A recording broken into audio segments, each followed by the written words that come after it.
साथियों नमस्कार, स्वागत है हमारे YouTube चैनल अनमोल क्लासेस पर। साथियों हम लोग आज अध्ययन करेंगे अर्थ पद्धति का। हमारी 3 पद्धतियाँ हो गई हैं, आज चौथी पद्धति जो है वो अर्थ पद्धति है। अर्थ माने धन। चलिए स्टार्ट करते हैं।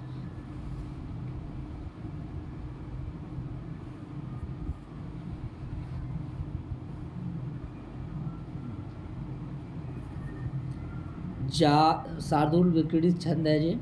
19 वर्ण होते हैं, 12-7 पर रहती है।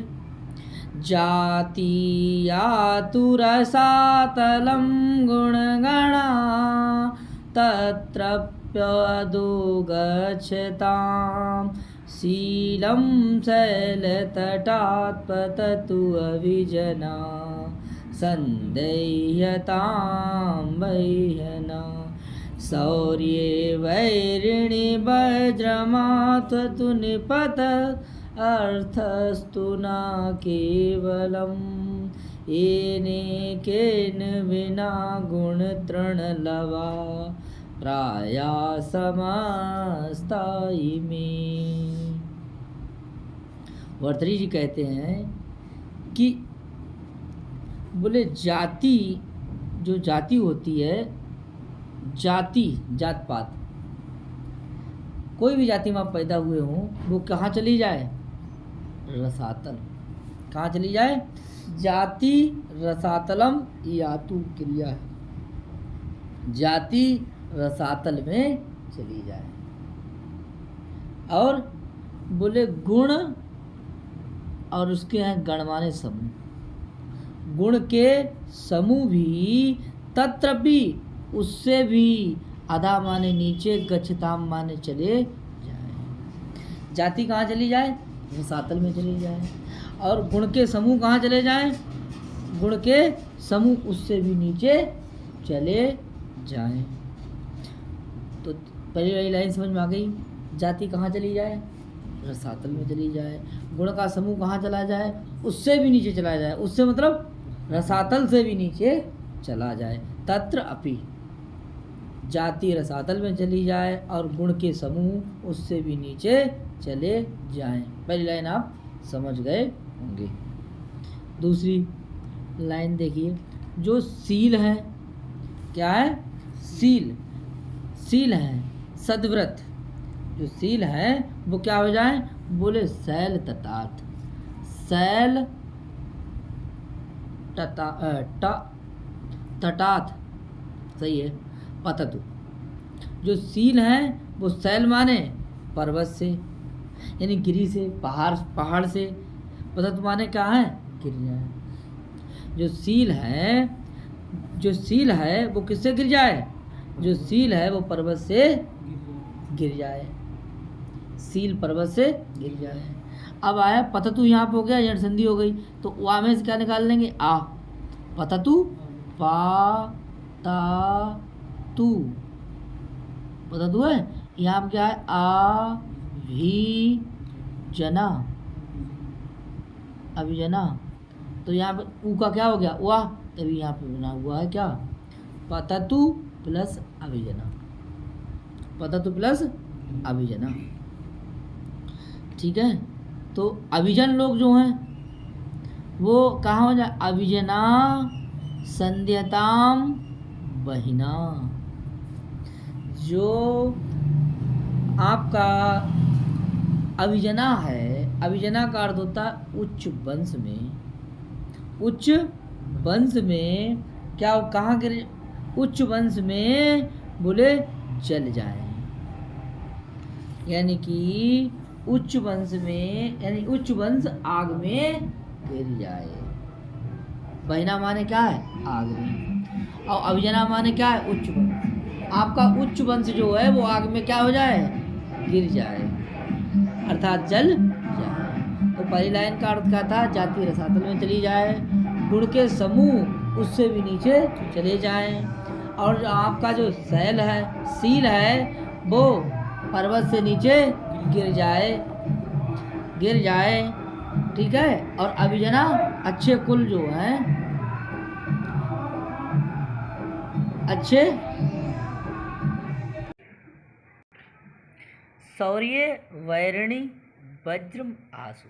वज्रम आसु जो सूरवीरता है, शौर्य माने वीरत्व, जो वीरता है वो आसु माने शीघ्र, उस पर वज्रम माने कुलिस का है, कुलिस यानी वज्र, और निपतत्व माने क्या है, गिर जाए।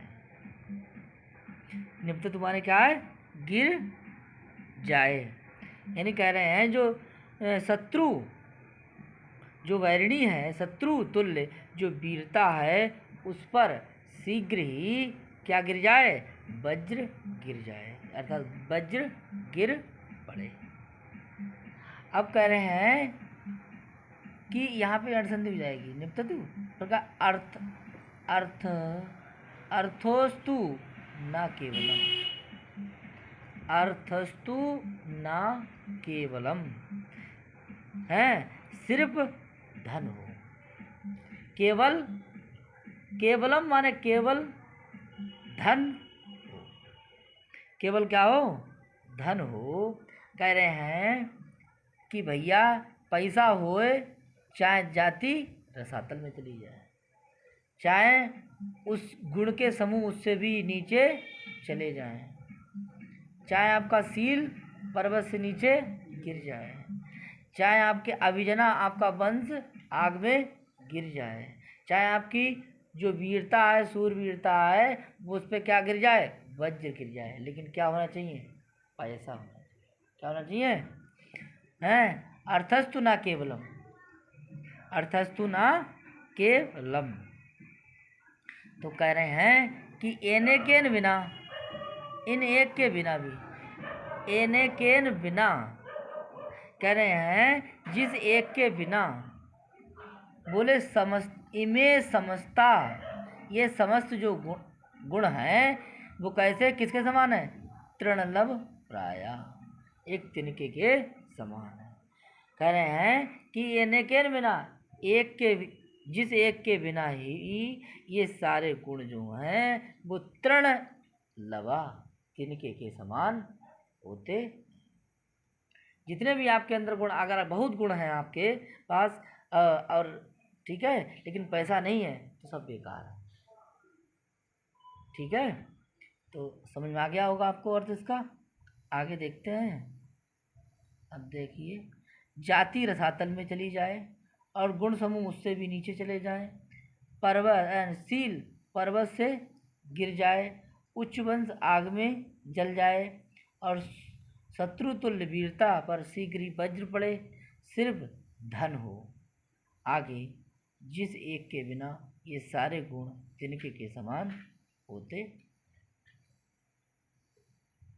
अब देख लीजिए कि भैया इसमें सब में लोट लकार है।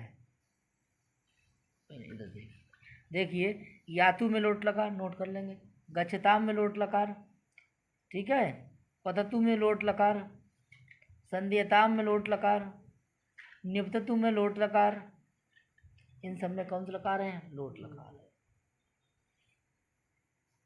अब हम लोग व्याकरण में चर्चा करेंगे। रसातल का है, नीचे 7 लोकों में से चौथे लोक को रसातल कहते हैं। 7 लोक हैं, ये नोट कर लेना, अतल, वितल, सुतल, रसातल, चौथा नंबर आ गया, तलातल, महातल और पाताल। रसायः तलम, षष्ठी तत्पुरुष आपका समास हो जाएगा, रसातलम। अब आ जाएगा गच्छताम, ठीक है, गम धातु परस्मै पद है, ये गच्छतु होना चाहिए था क्योंकि यहाँ गम धातु परस्मै पद है। चलिए इतना नहीं आएगा जी। सीलम मतलब होता है उच्च, उत्तम चरित्र, ठीक है। वैरिणी शौर्य यानी शत्रु स्वरूप वीरता। बैरणी में पूछेगा वैर प्लस इन्हीं प्रत्यय लगा करके बैरी बना, और शौर्य में आपको पूछेगा सूर और प्लस से बना करके आपका शौर्य बन जाता है। वैरणा में यहाँ अनुक्ते कर्तरी तृतीया है, वैरणा। संध्यताम सम दहे लोट कर्मणि यख, इसको भी नोट कर लेंगे। और एन में जो आपको तृतीया दिखाई दे रही है, कि पृथक बिना नानाविध तृतीय अंतरस्याम सूत्र से यहाँ पर तृतीया व्यक्ति हुई है, क्योंकि बिना के योग में एन में जो तृतीया है वो बिना के योग में। नोट कर लेंगे। तृण लब प्राया तिनके के समान, तो तृण लब में आपका षष्ठी तत्पुरुष हो जाएगा, और तृण लब प्राया में नित्य समास हो जाएगा, जिसे केवल समास कहते हैं, शुभ सोपा आ जाएगा। आगे अब हो गया, यहाँ पे कारण बताया गया है, इसीलिए आपका काव्यलिंग अलंकार है हेतु, और शार्दूल विक्रीडित छंद है। और ये हमारा क्या है, जब पैसे की बात करी तो ये अर्थ पद्धति का श्लोक है। चलिए दूसरा श्लोक, धन की महिमा बता रहे हैं भर्तृहरि कि यस्य अस्ति वित्तं स नराकुलीना स पंडिता स श्रुतवान् गुणज्ञा सैव वक्ता स च दर्शनीया सर्वे गुणा कांचनमाश्रयन्ते। आपका ये नीचे वाली लाइन जो है ये सूक्ति है, सर्वे गुणा कांचनम आश्रयन्ते, सभी गुण किसका आश्रय लेते हैं, बोले कांचनम, सोने का आश्रय लेते हैं। आगे कह रहे हैं यस्य अस्ति, जिसके पास है, वित्तम माने धन, सा नरा कुलीना, वह नर कैसा है, कुलीन। वह नर कैसा है, कुलीन है। जिसके पास क्या है, धन है, वही मनुष्य कुलीन है। वही मनुष्य कैसा है, कुलीन है, यानी कि अच्छे कुल में उत्पन्न हुआ। जिसके पास पैसा है वो अच्छे कुल में पैसा वाला माना जाता है। सा पंडिता, जिसके पास पैसा है वही क्या है, पंडित है। वही कौन है, वही पंडित है। सा श्रुतवान, वही श्रुतवान है। श्रुतवान का अर्थ हो जाता है कि क्या, श्रुतवान मतलब हो जाता है शास्त्रज्ञ, यानी शास्त्रों को जानने वाला है। ठीक है, वही गुणज्ञ है। वही क्या है, वही गुणज्ञ है, गुणग्राही है। जिसके पास पैसा है वही मनुष्य कुलीन है, वही मनुष्य पंडित है, वही मनुष्य श्रुतवान अर्थात शास्त्रज्ञ है, और वही व्यक्ति गुणज्ञ है। आगे साएव वक्ता, वही व्यक्ति कौन है, वक्ता है। साचा दर्शनीय, साचा दर्शनीय, वही व्यक्ति दर्शनीय योग्य अर्थात वही व्यक्ति सुंदर है। इसीलिए भर्तृहरि को कहना पड़ा कि सर्वे गुणा कांचनम आश्रयन्ति, सभी गुण जो होते हैं बोले सोने में ही सभी गुण होते हैं। सोने में ही सभी गुण होते हैं। यहाँ सोना स्लीपिंग वाला नहीं है, ठीक है, समझ में आया। यहाँ वो धन वाला सोना है। क्लियर। आगे देखते हैं। देखिए आगे, अब हम लोग इसकी हिंदी देख रहे हैं, अनुवाद। जिसके पास धन है वही मनुष्य कुलीन है, वही पंडित है, और वही शास्त्रज्ञ है, वही गुणज्ञ है, वही वक्ता है, वही सुंदर है। सोने में ही सब गुण रहते हैं। बहुत सरल श्लोक था। अब देखते हैं हम लोग टिप्पणी पे। वित्तम शब्द का अर्थ होता है धन, जो विद लावे कत प्रत्यय भावे से लगा करके हमारा शब्द वित्तम बनता है। कुलीन साथियों बनता है आपका, कुलीन उच्च कुल का, यानी कि कुल प्लस खा लगा करके आपका खा को ईन आदेश हो जाता है, तब आपका शब्द कुलीन बन जाता है। बहुत ही सरल है। आगे श्रुतवान शब्द जो बनेगा साथियों, वो शास्त्रों का ज्ञाता, अर्थात श्रुतवान प्लस मतु प्रत्यय लगेगा, और यह आप मतु प्रत्यय पढ़ ही चुके होंगे। श्रुतवान प्लस श्रुत प्लस मतु बराबर श्रुतवान शब्द बन जाता है। आगे गुणज्ञ, गुणग्राही, यानी कि जानाति इति ज्ञा धातु ज्ञा, जानाति ज्ञा, यानी कि ज्ञा प्लस का इक उपदा ज्ञा प्रीक्रा, इस सूत्र से आपका का प्रत्यय लगेगा और आपका क्या बन जाएगा, ज्ञा बन जाएगा। अब ज्ञा से पहले क्या है, गुण, तो गुणा नाम ज्ञा, गुणज्ञा षष्ठी तत्पुरुष समास हो गया। गुणज्ञ शब्द जो है, गुणज्ञ ऐसा भी बन जाता है, गुण ज्ञा का आतो नपसर्ग सूत्र से भी का लगाएंगे, तब आपका उपपद तत्पुरुष समास बन जाएगा। ठीक है। आगे दर्शनीय शब्द जो है दृश्य धातु से अनियर प्रत्यय लगाएंगे और आपका दर्शनीय बन जाएगा, जिसका अर्थ सुंदर होगा। ठीक है, तो जिसके पास पैसा है वही व्यक्ति सब कुछ है, तो यहाँ पे कारण बताया गया, इसीलिए आपका काव्यलिंग अलंकार है, क्योंकि धनी व्यक्ति के कुलीन आदि होने के कारण अंतिम चरण कारण रूप में उपन्यस्त है। यहाँ अतिशयोक्ति भी है और इसमें उपजाति छंद है। उपजाति छंद का लक्षण है स्याद इंद्रवज्रा यदि तव जगोगा, उपेंद्र वज्रा जसता जा तजा ततौगा। इसके बाद में जो दोनों छंद मिल जाने के बाद में आपका एक उपेंद्र वज्रा और इंद्र वज्रा दोनों मिलकर के आपका उपजाति छंद बनता है। कहता अनंतरोदी ऋत लक्ष्म भाजव पादव यदि व उपजाति अस्था। ये आपका उपजाति का क्या है, लक्षण है।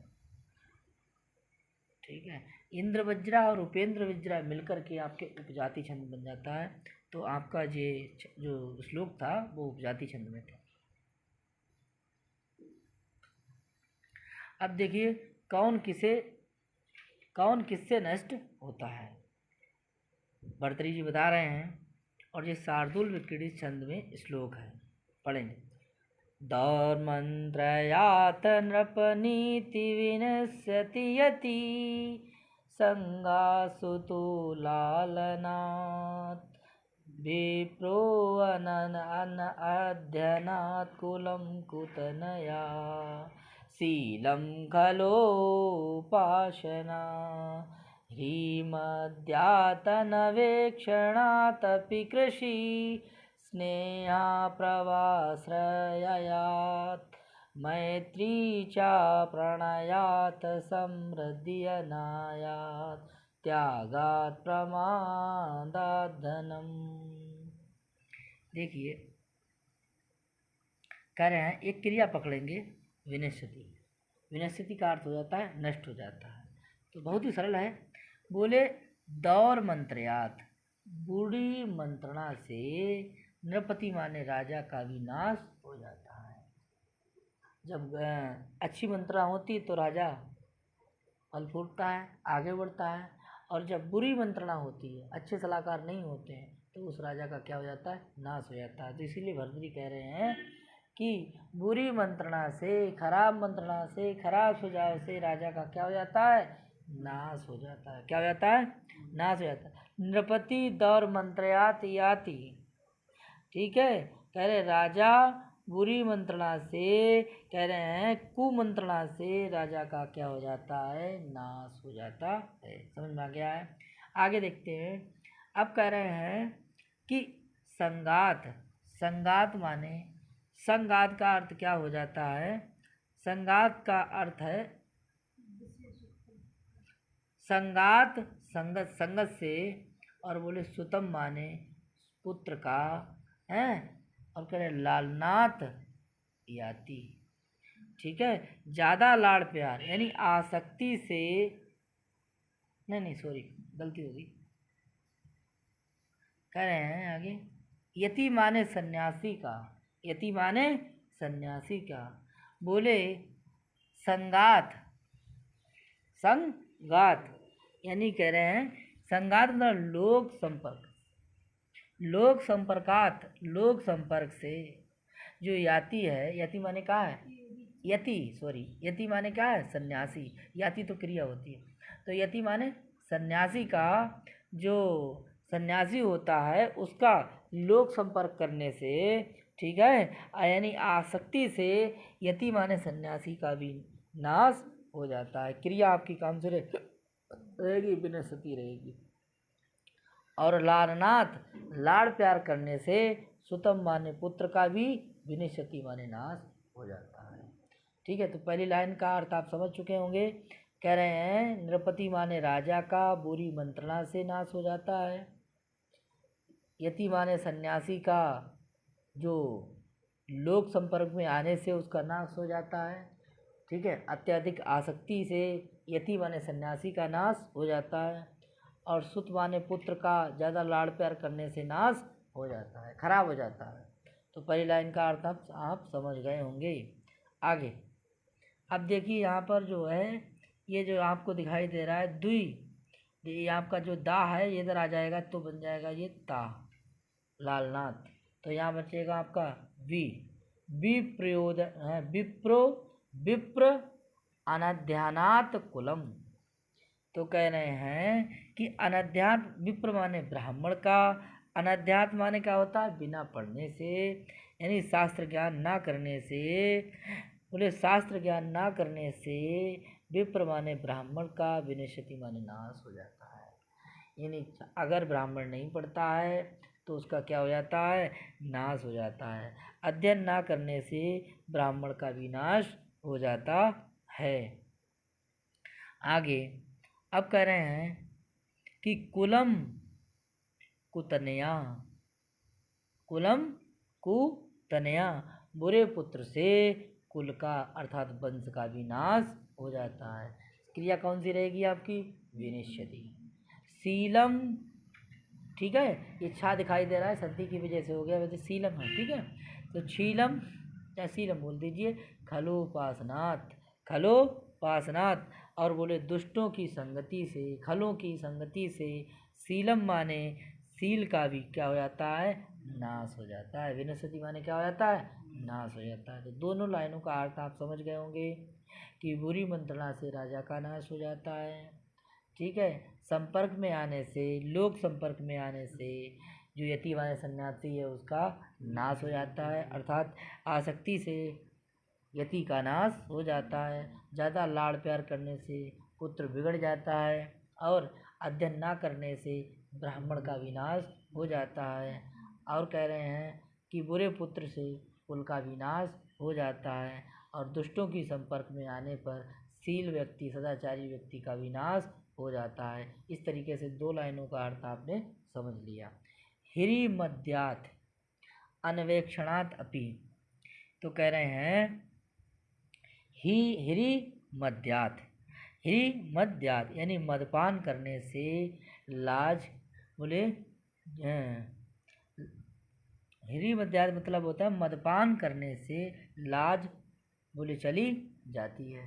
अच्छा, लाज शर्म नहीं रहती है, जाती रहती है, अर्थात जो आप क्या करते हैं, मदपान करते हैं, उससे मदपान करने से लाज चली जाती है, अर्थात कोई शर्म नहीं है, ठीक है। आगे देखेंगे अन्वेक्षणात् अपि कृषि, अन्वेक्षणात् अपि कृषि, और अपने से ना देखने पर खेती कैसी हो जाती है, चौपट हो जाती है, अर्थात उसमें कौन आ जाते हैं, आवारा पशु आते हैं। इस समय आप देख ही रहे हैं, ठीक है, अगर नहीं देखेंगे तो कुछ नहीं बचा मिलेगा, सब खाए जाएंगे कौन, जानवर, ठीक है। तो देखना चाहिए।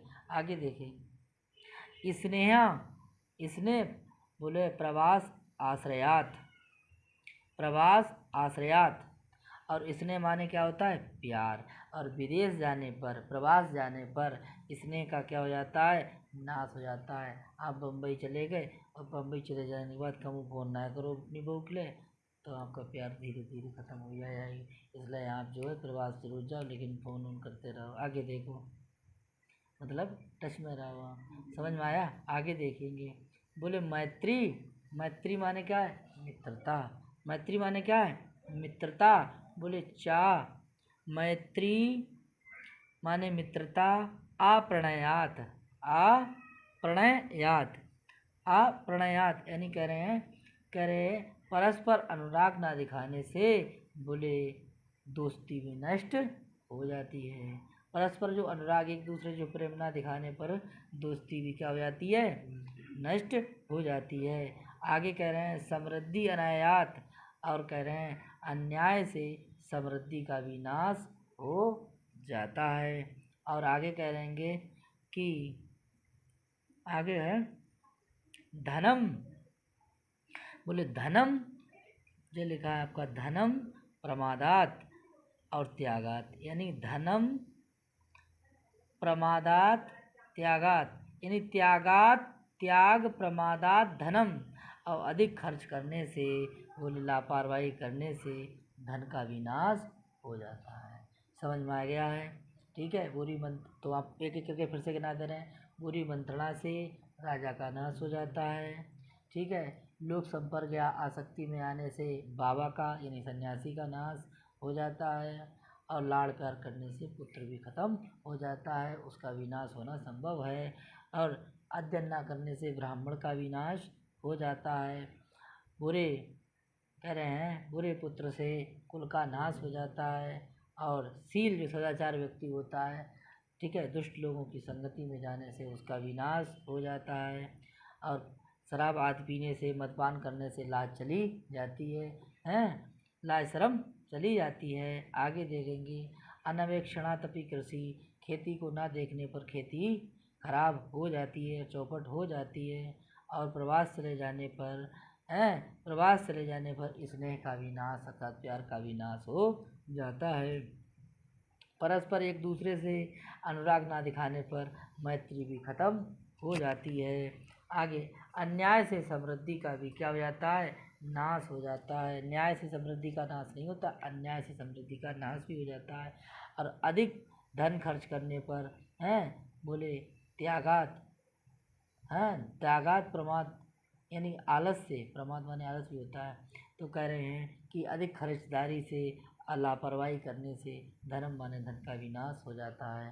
तो क्रिया को आपको एक ही पकड़ना है। क्या क्रिया आपको पकड़नी है? विनिश्चिति। ठीक है, क्रिया आप पकड़ लेंगे विनिश्चिति। क्लियर हो गया?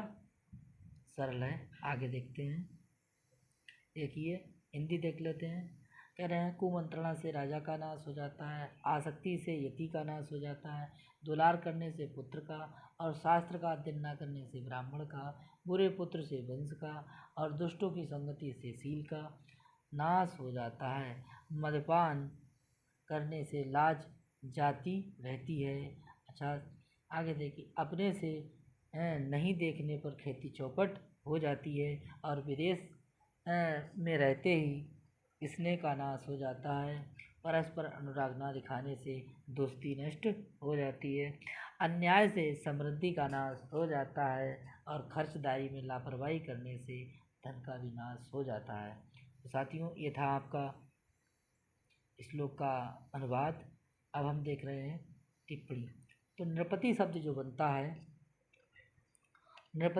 बनता है वो उसका अर्थ है राजा वैसे। और पा और डति प्रत्यय लगा करके बन जाता है आपका पति, और नृ को जोड़ देंगे तो बन जाएगा आपका नृपति।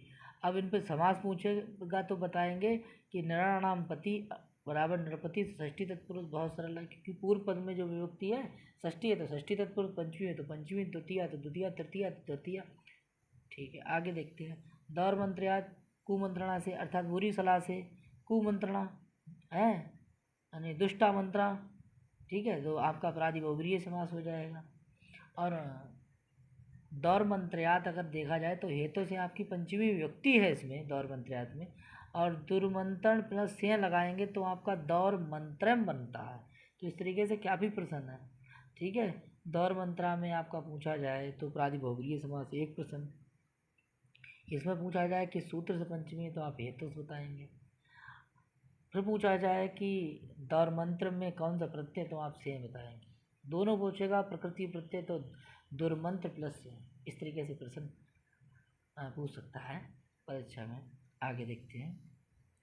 यति संगात यानी कह रहे हैं योगी या सन्यासी लोक संपर्क या आसक्ति से नष्ट हो जाता है। लालनाथ यानी बहुल लाड़ प्यार करने से पुत्र का भी नाश हो सकता है। अध्ययनात् अध्ययन ना करने से, शास्त्र का ज्ञान अध्ययन ना करने से ब्राह्मण का भी नाश हो जाता है। अब अध्ययन शब्द बना है जरा देख लेंगे। अधि ई ल्यूट, ल्यूट का अन हो जाएगा, अध्ययन बन जाएगा। और अनध्ययन बराबर हो जाएगा नए तत्पुरुष समास। इम्पॉर्टेंट है, इसको भी देख लेंगे। इसमें प्रकृति प्रत्यय और समास की दृष्टि से दोनों से इम्पॉर्टेंट है। आप देखेंगे इसके आगे नीचे कुतन्यात। अगर कुतन्या पूछा जाए तो प्राय तत्पुरुष समास है। कुतन्या में अगर पूछा जाए तो कैन प्रत्यय है, कयन। नोट कर लेंगे, सब इम्पॉर्टेंट है, खलु पर अनवेक्षण में नए तत्पुरुष समास है। अनईक्ष ल्यूट न अन्वेक्षणम बराबर अन्वेक्षणम। अप्रणयात प्रेम ना करने से, प्रेम ना दिखाने से मित्रता खत्म हो जाती है। ठीक है, अब आप त्यागा, त्यज घय त्यागा, ये भी इम्पॉर्टेंट है। त्यज घय त्यागा, प्रामद घय बराबर प्रमादा, ये आपके दोनों पद पुल्लिंग हैं। त्यागी प्रमादा सप्तमी तत्पुरुष समास है। तो ये था आपका टिप्पणी। यहाँ पर प्रस्तुत अप्रस्तुत सब विनाश का रूप सामान्य धर्म से संबंध होने से दीपक अलंकार है। ये तो ज़्यादा इम्पोर्टेंट नहीं है, लेकिन इसमें छंद हो सकता है तो आप लगाएंगे शार्दूल विक्रीडित छंद। ये बहुत इम्पोर्टेंट श्लोक है। धन की 3 दिशाएं होती हैं, इम्पॉर्टेंट है। आगे देखें। दानम भोगो नासा तिस्रो गतियो भवन्ति वित्तस्य यो न ददाति न भुंक्ति तस्य तृतीया गति भवति। देखिए, बोले दानम दान, भोगम भोग, वित्तस्य माने धन की है, दानम भोगो नासा, नासा भी तो, दान 1, भोग 2, नाश 3, वित्तस्य माने वित्त की, और बोले भवंती माने होती हैं, और गतिया माने गति, तो कितनी तिसरा माने 3। धन की कितनी गतियाँ होती हैं? 3, दान भोग नाश। क्लियर। अब देखेंगे आपका गति शब्द जो है स्त्रीलिंग है, गति शब्द जो है गतिया, तो आपका तीसरा भी स्त्रीलिंग है। क्लियर। पहली लाइन आपको समझ में आ गई होगी कि दानम भोगो नासा तिस्रो गतयो भवन्ति वित्तस्य। तो धन की कितनी गतियाँ होती हैं? 1, 2, 3। कितनी गतियाँ हैं? 3। कौन कौन से? दान भोग नाश। आगे देखते हैं। यो न ददाति न भुंक्ते तस्य तृतीया गति भवति। जो क्या नहीं करता है? जो न देता है, न भुंक्ते खाता है, तस्य माने उसकी तीसरी गति होती है। तीसरी गति कौन सी होती है? बोले नाश की होती है। किसकी होती है? देखिए, दान है तो ददाती 2। अगर दूसरी गति क्या है? भुंगते यानी खाओ, और तीसरी गति क्या है? नाश। तीन तो है। तो धन की कितनी गतियाँ हैं? 3। कौन कौन सी? दान भोग नाश। जो ना दान देता है ना भोग करता है, तो उसकी तीसरी गति का क्या हो जाता है? नाश हो जाता है। उसकी तीसरी गति का क्या हो जाता है? नाश हो जाता है। वित्तस्य तृतीया गति भवति। चलिए आगे देखते हैं, और इसका है अनुवाद। धन की 3 गतियाँ होती हैं, दान भोग नाश। जो नहीं देता है, जो नहीं खाता है, उसके धन की तीसरी गति होती है। तो तीसरी गति कौन सी होती है? लिखा भी है, देखो। तस्य नरस्य, उस नर का, वित्तस्य माने धन, तृतीया यानी कि नाश लक्षण गति उपाया भवति जायते। क्लियर। आगे देखते हैं।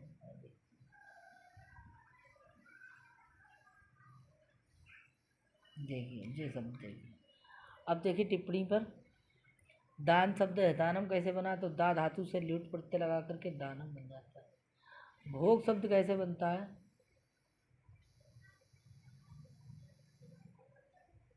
भोग, भुज धातु से घय प्रत्यय लगा करके, नस धातु से घय प्रत्यय लगा करके, तो गए भुज गए भोंगा हैं, और नस गए नासा, आपका बन गया नाश।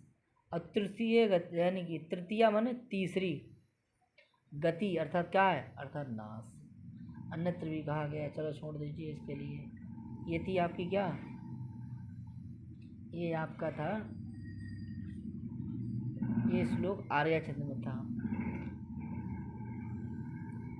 दान करके निर्धन होना भी गौरव है। दान करके निर्धन होना भी क्या है? गौरव है। ऐसा कौन कह रहे हैं? ऐसा कह रहे हैं भर्तृहरि। चलो इसको पढ़ेंगे ज़रा। और ये किस छंद में है? शिकरणी छंद में है। किसमें है? शिकरणी। शिकरणी में क्या होता है? 17 वर्ण होते हैं। 6 और 11 बराबर क्या हो गया? शिकरणी। पढ़िए। मणि साणो लीड़ा समर विजयी हेति दलितो मद क्षीणा नांगा सरदि सरिता स्यान पुलिना कला शेषा चंद्रा सुरत मृदिता बाल वनिता तस्निम्ना सोवन्ते गलित विवाचार्थी सुनरा। देखिए, दान करके निर्धन होना भी गौरव है। तो देखेंगे पहले कि मणि जो है क्या है? मणि। बोले साण प्लस उल्लीढ़ा, सान पर तराशी गई, यानी सान पर चिकनाया हुआ मणि भी क्या होता है? शोभा को प्राप्त करता है। भाई मणि है वो सान पर अगर घिसी जाएगी तो कैसी हो जाएगी? चिकनी हो जाएगी, तो सुंदरता को प्रतीत होगी। यानी कि उसका आकार से लेके सब कुछ चीज़ क्या होगी? घटी है और क्या लग रही है? सुंदर है। तो सान पे तराशी गई मणि कैसी होती है? सुंदर होती है। सान पर चिकनाया गया मणि भी सुंदरता को प्राप्त करता है। आगे, समर विजयी हेति दलितो, करे हेति दलितो, हेति दलितो और शास्त्र आहत, यानी शास्त्र आहत जो योद्धा लोग होते हैं समर विजयी के, यानी शस्त्र आहत, शस्त्र से लगे हुए जो योद्धा होते हैं विजय में, ऐसे लोग भी सुंदरता को प्राप्त करते हैं। ऐसे युद्ध में क्या हो गया? समर विजयी, यानी युद्ध में जो योद्धागण होते हैं उन्हें क्या लग जाए? उनके शस्त्र लग जाए, तब भी वे क्या हो जाते हैं? सुंदरता को प्राप्त हो जाते हैं, अर्थात जो है वो गौरव प्रतीत होते हैं। जिस प्रकार से सांस पर तराशी गई मणि सुंदरता को प्राप्त होती है, ऐसे ही जो योद्धागण होते हैं शस्त्र लगने से, शास्त्र मुँह से कर रहा है, शस्त्र लगने से युद्ध में योद्धा लोग भी शोभा को प्राप्त करते हैं कि देखो हमारे जो लगो तो युद्ध में बहुत हो, ठीक है, तो क्या होते हैं? वे शोभा को प्राप्त करते हैं। ऐसी देख लीजिए दूसरी लाइन, बोले मदक्षिणा नांगा, तो मदक्षिणा माने जो नांग हो, क्या होता है? नांग माने क्या है? यहाँ नांग माने क्या है? हाथी। और बोले मद चूने के कारण जो क्षीण काया वाला हाथी है, क्या है? हाथी है, वो भी क्या होता है? शोभा को प्राप्त करता है। मद क्षीण हाथी भी शोभा को क्या करता है? प्राप्त करता है। भाई मद क्षीण है तो मद जब क्षीण होगा तो कैसा हो जाएगा? दुबला हो जाएगा, पतला हो सकता है, लेकिन क्या हो जाता है? वो कैसा लगता है? बोले सुंदर लगता है। कैसा लगता है? सुंदर लगता है।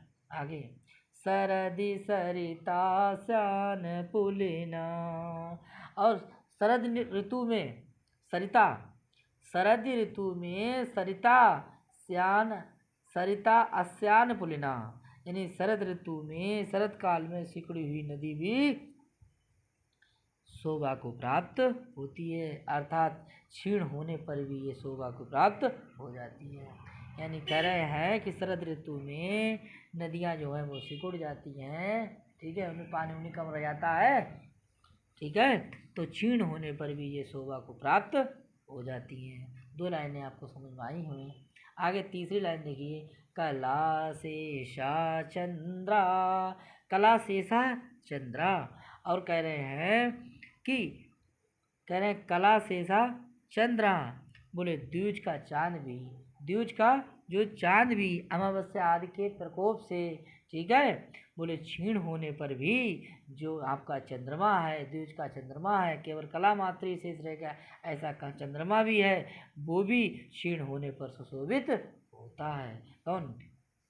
चंद्रा माने चंद्रमा। आगे सूरत मृदिता बाल वनिता। और कह रहे हैं कि मतलब नवयुवती जो होती है वो सूरत में मसली हुई नवयुवती होती है। सूरत मृता यानी सूरत में मसली हुई नवयुवती जो होती है वो भी कैसी लगती है? सुंदर लगती है, क्योंकि क्षीण होने पर सभी लोग क्या हो जाते हैं? सुशोभित होते हैं।